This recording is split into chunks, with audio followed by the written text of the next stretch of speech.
Allahu Akbar, Allahu Akbar, Allahu Akbar.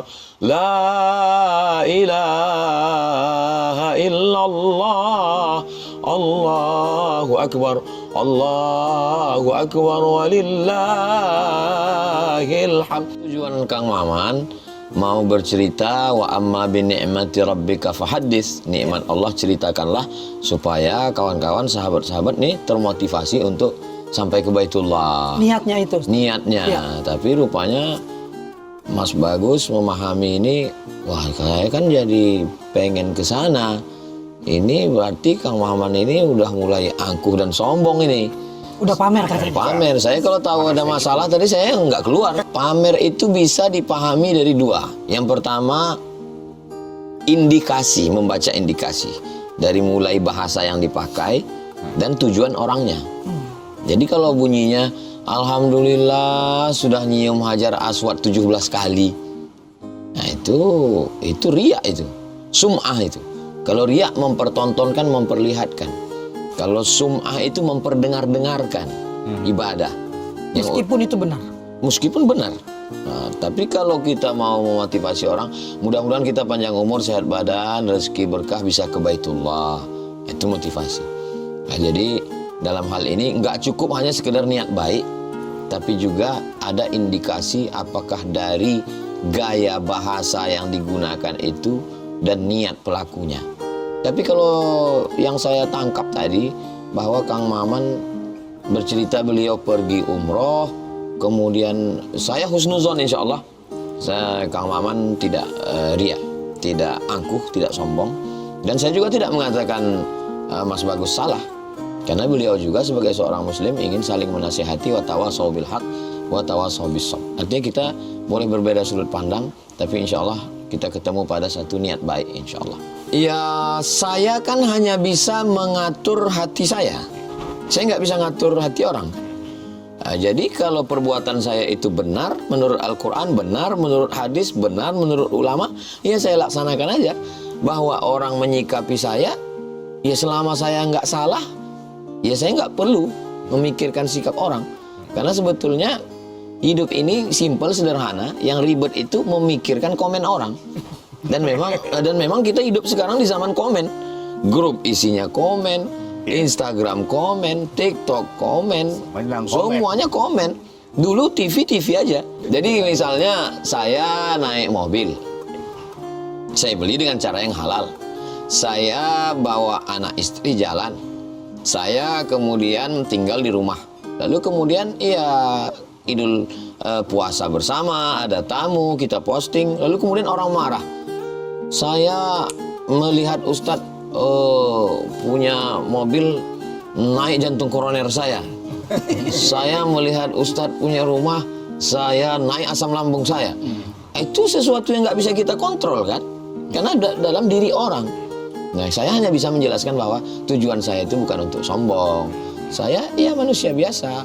Nah, maka itulah perlunya kita ada klarifikasi, ada silaturahim. Insya Allah inilah perlunya. Sekarang orang udah nggak ada nongkrong-nongkrong lagi. Alhamdulillah kita di Rawa Terate ini masih ada nongkrong. Orang masih bisa minum. Kita dari tadi nggak ada yang minum. Jangan gara-gara nila setitik rusak susu sekota. Dulu sebelanga memang. Sekarang kotak. Ya.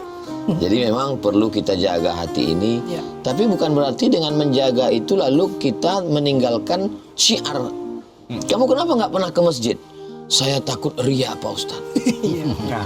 Kamu kenapa nggak pergi ke Baitullah? Nanti saya disangka sombong Pak Ustadz. Loh, Nabi ke masjid, Nabi ke Baitullah. Itulah perlunya kita standar. Saya sholat ke masjid, saya berumrah berhaji ke Baitullah, saya bersedekah, saya berpuasa. Benar menurut Allah, benar menurut Rasulullah, benar menurut ulama, bahwa orang lain menyikapi itu urusan dia. Bahwa dia salah perlu diluruskan. Itulah perlunya kita ada nongkrong, ada ngobrol, ada ini. Tapi memang menjaga hati ini, Kang Maman, insya Allah saya husnuzon, menjaga hati, menjaga ini. Kalaupun ada salah paham, kita insya Allah bisa selesaikan dengan duduk, ngobrol. Semua sebenarnya bisa selesai dengan komunikasi. Anehnya sekarang, dengan banyaknya alat komunikasi, justru orang tidak berkomunikasi. Ya, itu ya.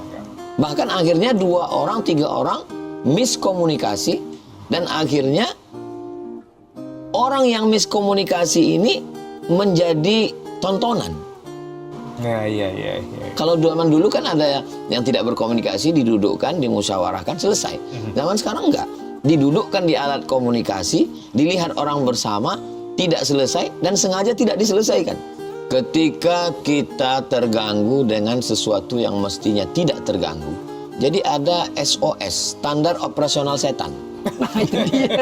Jadi dia ini standarnya ketika kita belum beramal, dia bilang kau jangan beramal. Setelah kita beramal, dia katakan amal kau hebat. Setelah kita beramal, kata dia, amal kaulah yang paling diterima Tuhan.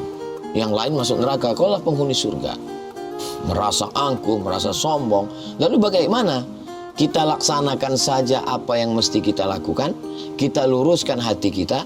Kalau terlintas, kita cepat-cepat istighfar. Walladzina idza fa'alu fahishatan, orang-orang yang khilaf lalu dia melakukan perbuatan salah, dzakarullah, langsung ingat kepada Allah, fastaghfaru, mereka beristighfar minta ampun kepada Allah lidzunubihim, walam yusirru, dan tidak melanjutkan kesalahan.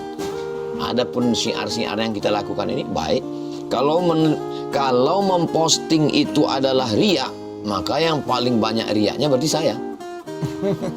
Tausiah 1 jam itu dipotong-potong, diposting terus. Kalaulah di komen orang itu berarti amalnya habis, berarti yang habis amalnya amal saya. Karena di komen terus. Nah, jadi saya berusaha, saya berbuat, tidak saya langgar aturan. Setelah itu saya minta ampun pada Allah supaya Allah jaga hati saya. Bismillahi tawakkaltu 'alallah, la haula wala quwata illa billah. Mudah-mudahan ini menjadi syiar.